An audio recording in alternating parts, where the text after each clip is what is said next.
man down. Give me way, blow the man down. Blow the man down, please blow him away. Give me some time to blow the man down. We went over the bar on the 13th of May. Give me way, blow the man down. But Gallagher jumped and the gale came away. Give me some time to blow the man down. As I was a walking down Paradise Street, Give me way,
solemnly swear I, John Fitzgerald Kennedy, do solemnly swear that you will faithfully execute the office of President of the United States that I will faithfully execute the office of President of the United States and will, to the best of your ability, and will, to the best of my ability, preserve, protect, and defend the Constitution of the United States. preserve, protect, and defend the Constitution of the United States. So help you God.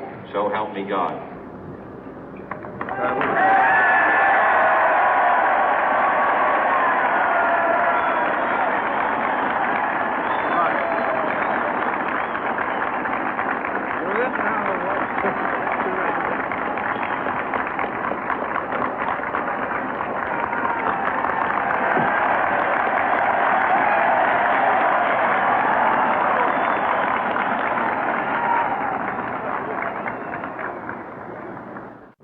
Vice President Johnson, Mr. Speaker, Mr. Chief Justice, President Eisenhower, Vice President Nixon, President Truman, Reverend clergy, fellow citizens. We observe today not a victory of party, but a celebration of freedom, symbolizing an end as well as a beginning, signifying renewal as well as change. For I have sworn before you and Almighty God the same solemn oath our forebears prescribed nearly a century and 3/4 ago. The world is very different now, for man holds in his mortal hands the power to abolish all forms of human poverty and all forms of human life. And yet the same revolutionary beliefs for which our forebears fought are still at issue around the globe. The belief that the rights of man come not from the generosity of the state, but from the hand of God. We dare not forget today that we are the heirs of that first revolution. Let the word go forth from this time and place to friend and foe alike that the torch has been passed to a new generation of Americans born in this century, tempered by war, disciplined by a hard and bitter peace, proud of our ancient heritage, and unwilling to witness or permit the slow undoing of those human rights to which this nation has always been committed and to which we are committed today at home and around the world.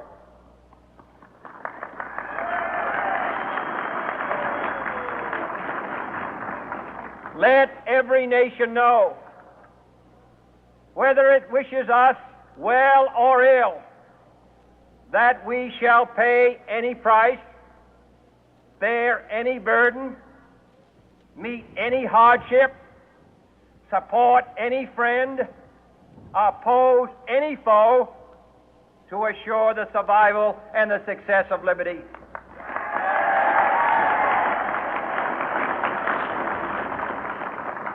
This much we pledge and more. To those old allies whose cultural and spiritual origins we share, we pledge the loyalty of faithful friends. United, there is little we cannot do in a host of cooperative ventures. Divided, there is little we can do, for we dare not meet a powerful challenge at odds and split asunder. To those new states whom we welcome to the ranks of the free, we pledge our word that one form of colonial control shall not have passed away merely to be replaced by a far more iron tyranny. We shall not always expect to find them supporting our view, but we shall always hope to find them strongly supporting their own freedom. and to remember that in the past, those who foolishly sought power by riding the back of the tiger ended up inside.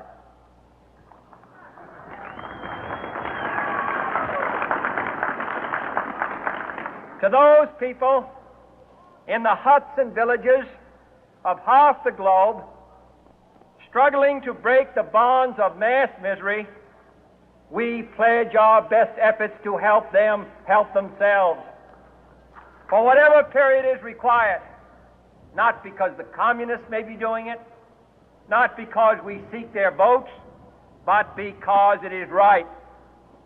If a free society cannot help the many who are poor, it cannot save the few who are rich.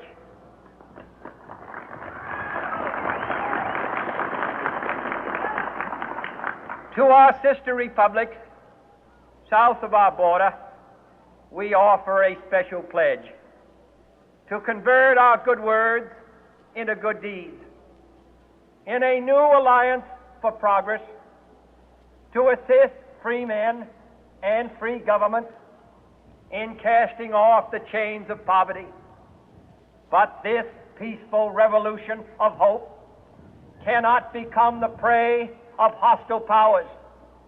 Let all our neighbors know that we shall join with them to oppose aggression or subversion anywhere in the Americas. And let every other power know that this hemisphere intends to remain the master of its own house.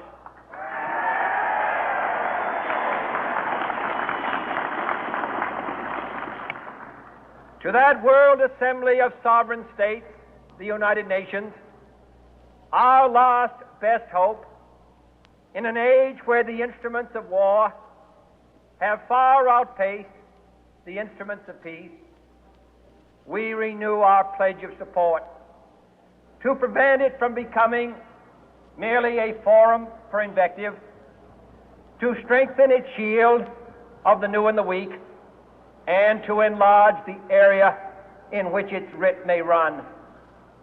Finally, to those nations who would make themselves our adversary, we offer not a pledge, but a request that both sides begin anew the quest for peace.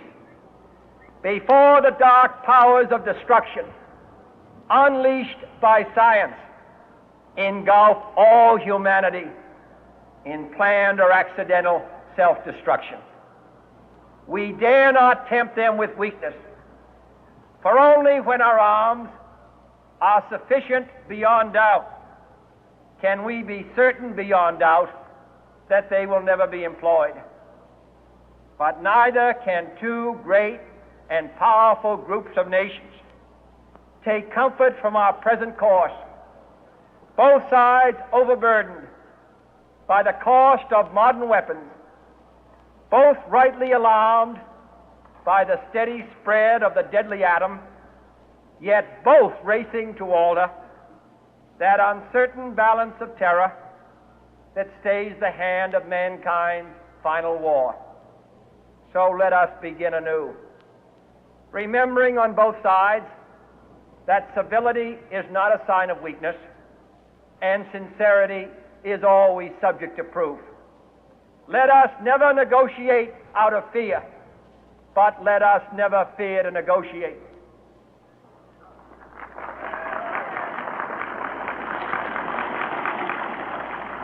Let both sides explore what problems unite us, instead of belaboring those problems which divide us. Let both sides, for the first time, formulate serious and precise proposals for the inspection and control of arms, and bring the absolute power to destroy other nations under the absolute control of all nations.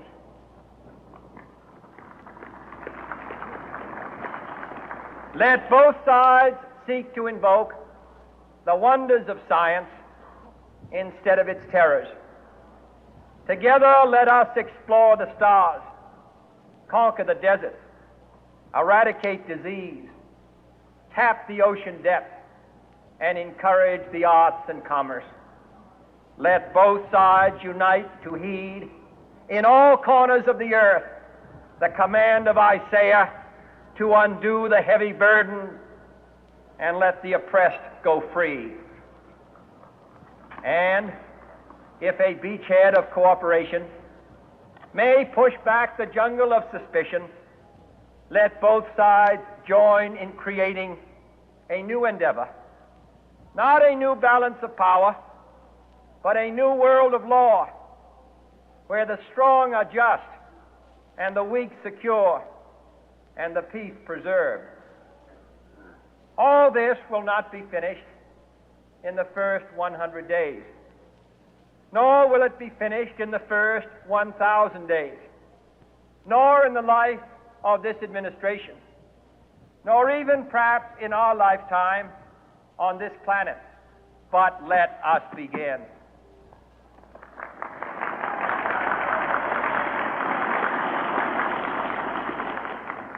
In your hands, my fellow citizens, more than mine, will rest the final success or failure of our course. Since this country was founded, each generation of Americans has been summoned to give testimony to its national loyalty. The graves of young Americans who answered the call to service surround the globe. Now the trumpet summons us again, not as a call to bear arms, though arms we need, not as a call to battle, though in battle we are, but a call to bear the burden of a long twilight struggle, year in and year out, rejoicing in hope, patient in tribulation, a struggle against the common enemies of man, tyranny, poverty, disease, and war itself. Can we forge against these enemies a grand and global alliance, north and south, east and west, that can assure a more fruitful life for all mankind? Will you join in that historic effort?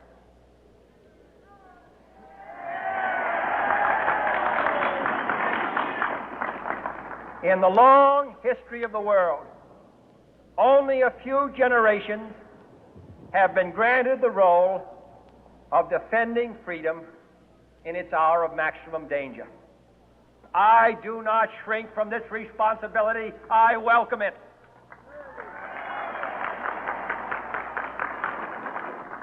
I do not believe that any of us would exchange places with any other people or any other generation. The energy, the faith, the devotion which we bring to this endeavor will light our country and all who serve it. And the glow from that fire can truly light the world. And so, my fellow Americans, ask not what your country can do for you, ask what you can do for your country.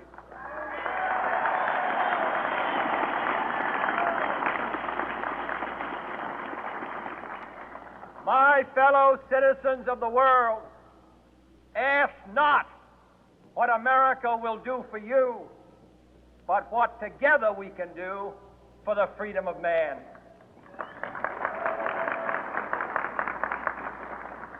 Finally, whether you are citizens of America or citizens of the world, ask of us here the same high standards of strength and sacrifice which we ask of you. With a good conscience, our only sure reward, with history the final judge of our deeds, let us go forth to lead the land we love, asking His blessing and His help, but knowing that here on earth God's work must truly be our own.